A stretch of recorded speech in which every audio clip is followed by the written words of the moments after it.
Physics का chapter है 9 number, जिसका नाम है विद्युत चुंबकीय प्रेरण, और इसका इंग्लिश नाम होता है इलेक्ट्रोमैग्नेटिक इंडक्शन।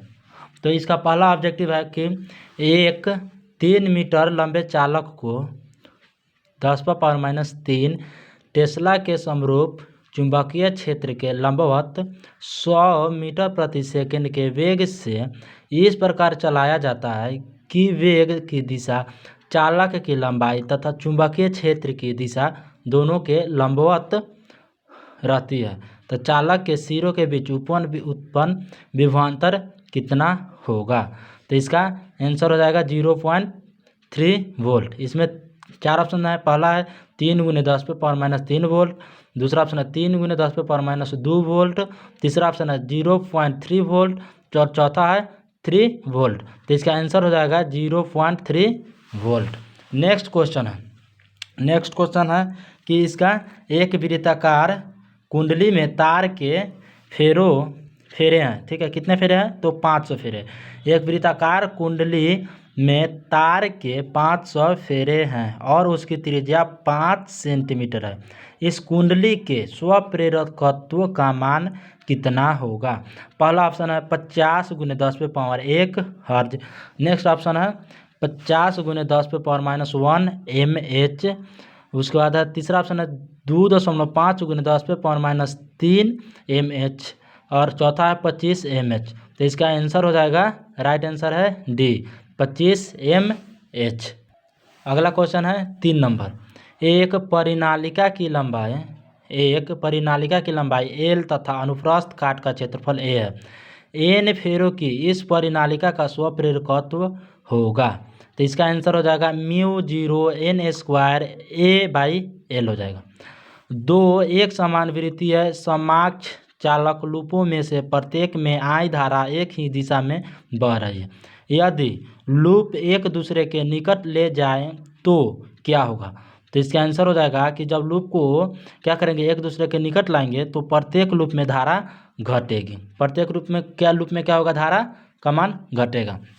अगला क्वेश्चन है कि एक कुंडली तथा बल्ब 12 वोल्ट के दिष्ट धारा स्रोत से श्रेणी क्रम में जुड़े हैं, ठीक है। एक बल्ब जो है क्या है, कुंडली से 12 वोल्ट के दिष्ट धारा स्रोत से श्रेणी क्रम में जुड़ा है। जब एक नर्म लोहे की छड़ को कुंडली में प्रवेशित किया जाता है तो बल्ब से निकलने वाली प्रकाश क्या होगी? तो वह क्या होगा? तो बढ़ जाएगा, घट जाएगा, या वहीं रहता है, या बल्ब मुझाती है? तो इसका राइट आंसर होगा वहीं रहता है, यानी कि जो होगा निकलने वाले बल्ब का प्रकाश वहीं रह जाएगा। नेक्स्ट क्वेश्चन है प्रेरण कुंडली से प्राप्त होता है। तो प्रेरण कुंडली से क्या प्राप्त होता है? तो प्रेरण कुंडली से निम्न धारा पर प्रबल विद्युत वाहक बल्ब प्राप्त होता है। प्रेरण कुंडली से क्या प्राप्त होता है? तो निम्न धारा पर प्रबल विद्युत वाहक बल्ब प्राप्त होता है। नेक्स्ट क्वेश्चन है कि प्रेरण कुंडली एक यंत्र है जिसके द्वारा उत्पन्न होती है। प्रेरण कुंडली क्या है? एक यंत्र है। तो उसके द्वारा क्या उत्पन्न किया जाता है? तो प्रेरण कुंडली द्वारा उच्च वोल्टता उत्पन्न किया जाता है।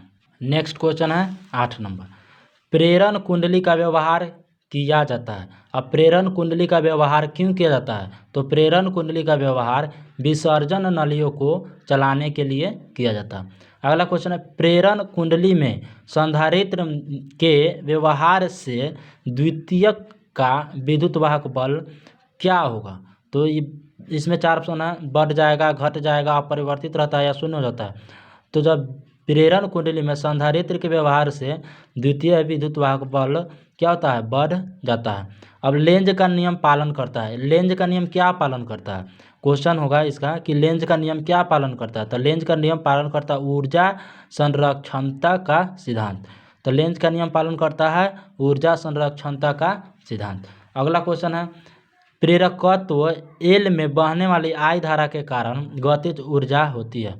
तो प्रेरकत्व एल में, एल जो है ये प्रेरकत्व है, तो इसमें बहने वाली धारा जो है I है, तो इसके कारण गतिज ऊर्जा क्या होती है? तो ये गतिज ऊर्जा कितनी होगी? तो 1/2 LI² गतिज ऊर्जा होगी। अगला क्वेश्चन है एक तांबे के छल्ले को क्षैतिज तल पर रखा गया है उसकी अक्ष के अनुदेश एक दंड चुंबक अपनी लंबाई के सहारे नीचे गिरता है। इस गिरते हुए चुंबक का त्वरण क्या होगा? तो इसका त्वरण गुरुत्वीय त्वरण से कम होगा। जब गिरेगा तो क्या हो जाएगा? गुरुत्वीय त्वरण से इसका त्वरण कम हो जाएगा। एक लघु पथित कुंडली को एक समय परिवर्ती टाइम वैरनिंग चुंबकीय क्षेत्र में रखा गया है। कुंडली में प्रेरित धारा के कारण विद्युत शक्ति का क्षय होता है। यदि कुंडली के फेरों की संख्या 4 गुनी कर दी जाए तब कुंडली की त्रिज्या आधी कर दी जाए तो विद्युत शक्ति का क्षय होगा या नहीं? तो क्या हो जाएगा? विद्युत शक्ति का क्षय आधा हो जाएगा या दुगुना हो जाएगा या 4 गुना हो जाएगा या अपरिवर्तित। तो विद्युत शक्ति का कोई क्षय नहीं होगा, यानी कि वो अपरिवर्तित ही रहेगा, यानी जो रहेगा सो रह जाएगा। अगला क्वेश्चन है, एल लंबाई का एक चालक बी तीव्रता के चुंबकीय क्षेत्र के समांतर भी वेग से गतिमान है। चालक में प्रेरित विद्युत वाहक बल होगा। तो एल लंबाई का कोई चालक है, बी तीव्रता से चुंबकीय क्षेत्र के समांतर भी वेग से गतिमान है, तो उसका विद्युत वाहक बल 0 हो जाएगा। यदि डी ए क्षेत्र पर डाला गया लंब चुंबकीय क्षेत्र वेक्टर बी के साथ थीटा कोण बनाता हो तब डी ए क्षेत्र पर चुंबकीय फ्लक्स क्या होगा? तब B D A cos theta होगा। इसका क्या होगा? B D A cos theta होगा। 16 नंबर क्वेश्चन, यदि डी ए क्षेत्र पर चुंबकीय वेक्टर बी लंबवत हो तब डी ए क्षेत्र पर चुंबकीय फ्लक्स क्या होगा?